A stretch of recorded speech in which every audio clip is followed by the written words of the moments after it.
เราเรื่องข้ามขืนพี่น้องบาทหนึ่ง40 ล้าน40 ล้านปลาย40 ล้านปลายเนาะขายเขาจะเอาขายออกอยู่หันเขานะบัตรเขาจะเอาซื้อเขาหันบาทหนึ่ง38 ล้านปลาย38 ล้าน 8 แสน40 พันหนึ่งบอกวันนี้คุณต้องเห็นในราคาอัพโหลดงเนาะหันคำนะสะออนเด้สะออนผู้คนมีคำหลายสะออนผู้คนมีคำหลายโลหลายบาทหลายโล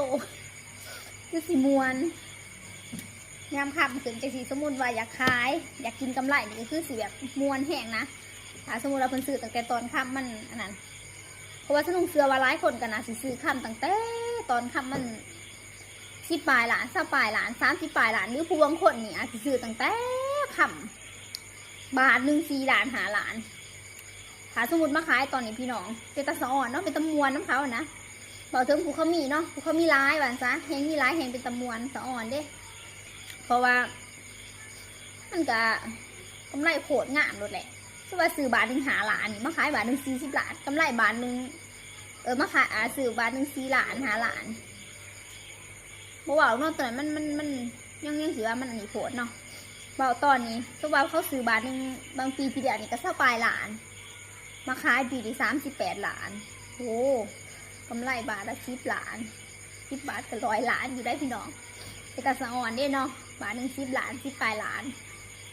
บอกถึงว่าซื้อปีกายแล้วมาขายปีนี้บอกถึงว่าผู้คนมีเนาะซื้อแล้วก็เก็บไว้ตอนราคาคำมันลงเขาก็เจ้าก็ซื้อสินะมีเงินแล้วก็ไปซื้อคำไว้ถ้ามาซื้อคำดีบอกสำหรับสนุกว่าดีเด้อทุกคนก็แล้วแต่ความเหมาะความสมเนาะอันนี้สนุกเบาแบบร่วมๆเนาะเราแต่ความเหมาะสมเด้อถ้าว่าไพ่มีเงินแล้วเก็บเงินโบยูอยากถอนเป็นคำก็ฝากถอนไว้เถอะเพราะว่าถ้าสมมติว่าเขาเก็บเงินโบยูนี่เขาเก็บเงินไว้เขาก็อาจจะเรียกหน่อยว่ามีขอจำเป็นอันนู้นอันนี้นั่นบู๊แต่ขออ่างถามว่ามีเงินค่ะถามว่าไพ่เก็บเงินโบยูบู๊แต่ขออ่างสนุกว่ะเจ้าหน้าก็อ่างหันอ่างนี่อยู่เพราะวันนั้นพ่อได้ใส่อยู่หันแล้วเงินค่ะเจ้าหน้าก็เบิร์ดวันนี้ขั้นสมมติว่าเขาอยากให้เงินย่างคันเฮาอดใจเนี่ยจักหน่อยบ่ต้องหาขออ่างหลาย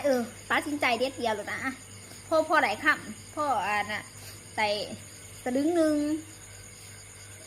หรือว่า2 สลึงที่สิเนาะเพิ่งบาทหรือว่าบาทหนึ่งก็แห้งดีหรือว่าผู้คนมีได้หลายก็หาบาท10 บาทไปเลยสินะเขาก็เจ้าก็ซื้ออันนั้นก็บอกเพิ่งเนาะผู้คนมีจะได้เพิ่งตัดสินใจหลายอยู่แล้วเพราะว่าคนนี้ผู้มีคือหมู่เฮาเจ้าคอยนี่สมมติว่ามีเงินในเด็กหน่อยบ่ท่านเด็กมีเบียยังจำเป็นใส่ถ้าเก็บใบกะเจ้าหน่อยก็มีแต่ขออ่างคือสนุกว่าเนี่ยมีแต่ขอจำเป็นอันนั้นอันนี้นั่นก็จำเป็นใส่จำเป็นหันจำเป็นนี้ถ้าเข้าไปถอดไว้เป็นคำเนาะสลึง1 2 สลึงหรือว่าบาทหนึ่งมันก็สิใส่อย่างแน่